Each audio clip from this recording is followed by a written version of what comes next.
Welcome to Pakistani real action. तो कैसे हैं आप सब? उम्मीद है आप सब बढ़िया होंगे, मज़े में होंगे, खुश होंगे, आबाद होंगे। हमारी दुआ यही है आप हमेशा हंसते रहें, मुस्कुराते रहें, खुद भी खुश रहें, दूसरों को भी खुश रखिए। मेरा नाम है मुदस्सिर, मैं हूं मुबश्शिर। सो गाइस आज की वीडियो काफ़ी ज़्यादा इंटरेस्टिंग होने लगी है, बहुत ज़्यादा यार। गाइस ये वीडियो रिक्वेस्टेड है, तो जापान से कोई रिलेटेड वीडियो है एकदम, मतलब टाइटल काफ़ी शॉकिंग किस्म का है। मैं आपको टाइटल बताता हूँ, भारत आने की शर्त। भारत ने सबको चुका दिया, जापान के सैन्य विमान को भारत उतरने की परमिशन नहीं दी। मतलब जो कि मतलब यार मैं ये काफी ज्यादा शॉकिंग है कि मतलब भारत ने कोई शर्त रख दी है और जापान के जहाज को नहीं उतरने दिए। क्यों नहीं उतरने दिया? विमान मतलब आर्मी का उनका है। हाँ कोई विमान। यार वीडियो देखेंगे उसके मुताबिक मतलब पता चलेगा। जापान तो एक मतलब फ्रेंड कंट्री है, लेकिन शायद जापान ने कुछ ऐसा किया होगा। पहले वीडियो देखिए, कुछ ना कुछ हुआ होगा। तो बिना किसी देरी के देखते हैं इंडियन अफेयर्स का वीडियो। इनकी वीडियो का लिंक मिल जाएगा आप लोगों को डिस्क्रिप्शन में। पूरा सीन क्या हुआ है वीडियो देखकर पता लगेगा।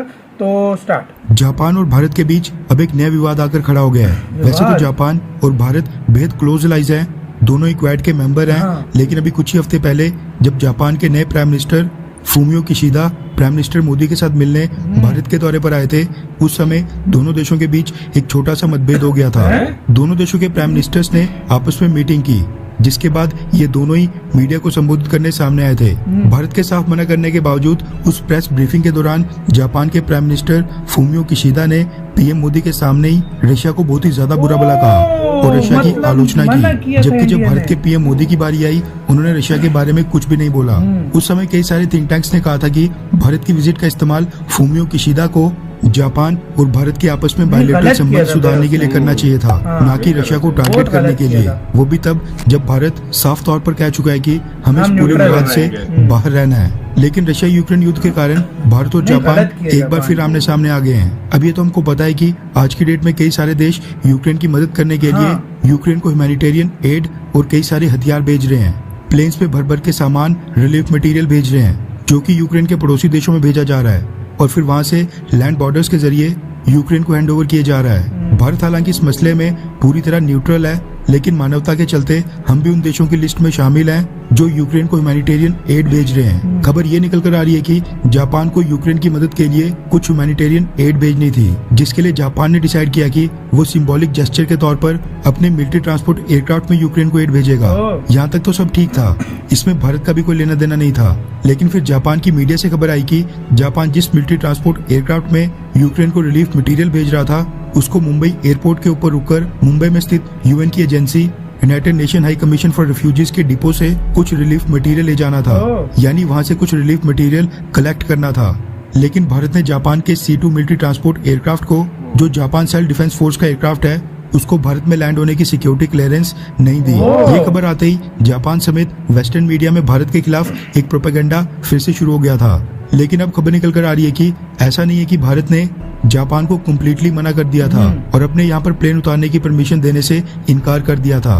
रेफरेंस के लिए आपकी स्क्रीन के ऊपर द वायर के आर्टिकल का स्क्रीनशॉट है, जिसके मुताबिक भारत ने जापान को कहा कि अगर वो अपने प्लेन में इंडिया से कोई ह्यूमैनिटेरियन एड कलेक्ट करना चाहता है तो उसके लिए वो अपना मिलिट्री ट्रांसपोर्ट एयरक्राफ्ट नहीं बल्कि कोई कमर्शियल प्लेन का इस्तेमाल करे। द वायर के मुताबिक भारत के विदेश मंत्रालय के स्पोक्स पर्सन अरिंदम बागची ने पिछले कल देर शाम को जानकारी दी और बताया कि जापान ने भारत से जापान सेल्फ डिफेंस फोर्स के मिलिट्री एयरक्राफ्ट के लिए ओवरफ्लाइट क्लियरेंस मांगी थी, जिसको भारत ने पहले से तय रूल रेगुलेशंस के आधार पर प्रोसेस किया और अप्रूवल दे दिया गया।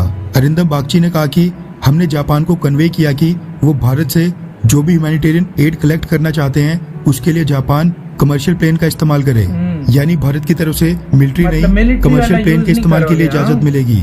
भारत ने कमर्शियल एयरक्राफ्ट के लिए ग्रीन सिग्नल दिया था। वैसे कारण अभी तक तो पब्लिक नहीं हुआ है, लेकिन भारत द्वारा यूक्रेन के लिए ह्यूमैनिटेरियन एड ले जा रहे जापान के मिलिट्री ट्रांसपोर्ट एयरक्राफ्ट को भारत में लैंड ना करने देने के पीछे एक कारण ये भी हो सकता है कि जापान ने अभी कुछ ही दिन पहले यूक्रेन को बुलेट प्रूफ वेस्ट और हेलमेट्स भेजे थे, जबकि जापान ने ये कहा था कि इसके बाद वो यूक्रेन की मदद के लिए कमर्शियल ड्रोन समेत और भी मिलिट्री एड और छोटे मोटे प्रोटेक्टिव गियर्स भेजेंगे, जो कि एक तरह की सैन्य मदद है। जापान जो मिलिट्री एयरक्राफ्ट भारत से होते हुए यूक्रेन भेज रहा था, उसमें कोई सैन्य मदद या फिर कोई हथियार ना हो, इसलिए शायद भारत ने इस पूरे विवाद में ना घुसने की मंशा से जापान के मिलिट्री ट्रांसपोर्ट एयरक्राफ्ट को भारत में लैंड करने की बजाय उनके कमर्शियल एयरक्राफ्ट को परमिशन देना ठीक समझा।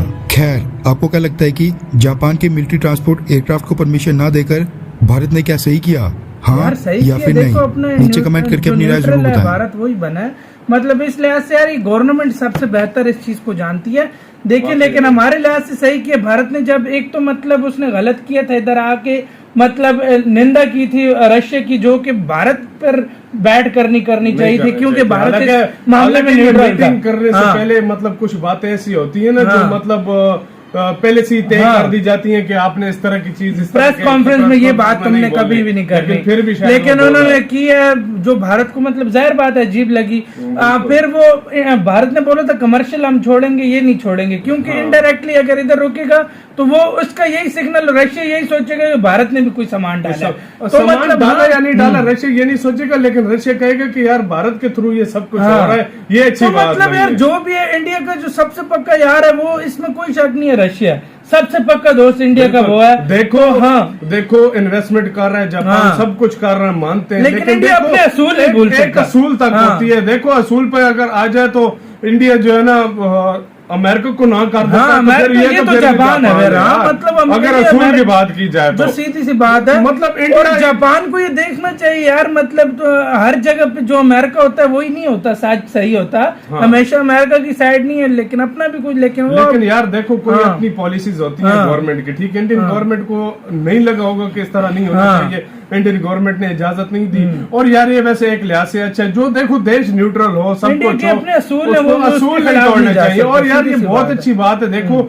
उसकी फिर कंफर्मेशन भी कर दी है कि यार हमने कमर्शियल का बोला था, मिलिट्री हमने नहीं बोला। इस पर भी देखो वेस्टर्न कंट्रीज प्रोपेगेंडा स्टार्ट कर दिया उन्होंने, भाई उनका काम आग लगाना, उनका काम है आग लगाना। वो इससे ना जापान की दोस्ती पे फर्क पड़ेगा, ना इंडिया पे पड़ेगा, ना कोई फर्क नहीं पड़ने वाला। छोटा सा वो था जो इंडिया अपनी सिक्योरिटी के लिए इंडिया ने पहले से बोला था हम करेंगे, बेशक अमेरिका हो या जापान हो या रशिया हो, इंडिया यही कर। यार मिलिट्री के मामले में देखो यार ठीक है, अगर आप युद्ध अभ्यास के लिए आते हैं फिर तो ठीक है, वो तो ठीक है, लेकिन वैसे एक मिलिट्री आप इंडिया आके तुम यूक्रेन में वो चीज लेकर जा रहे हो तो मिलिट्री नहीं होनी चाहिए। सिचुएशन ऐसी बनी हुई है, रशिया और यूक्रेन का 36 का आंकड़ा है, तो फिर यार इससे अच्छा मैसेज नहीं जाता। इसी वजह से आप लोग इंडिया के इस मूव पर क्या कहते हैं? हमारे लिहाज से तो यार गवर्नमेंट ने अपना सोच के काफी विचार करके फैसला लिया है, तो मतलब हमें साथ देना चाहिए उसका। आपका क्या इसके बारे में राय है? मतलब आप लोग क्या सोचते हैं? अपनी राय प्लीज कॉमेंट सेक्शन में बताएं। इधर ही वीडियो खत्म करते हैं। अपना बहुत ज्यादा ख्याल रखना। तो यार बाय।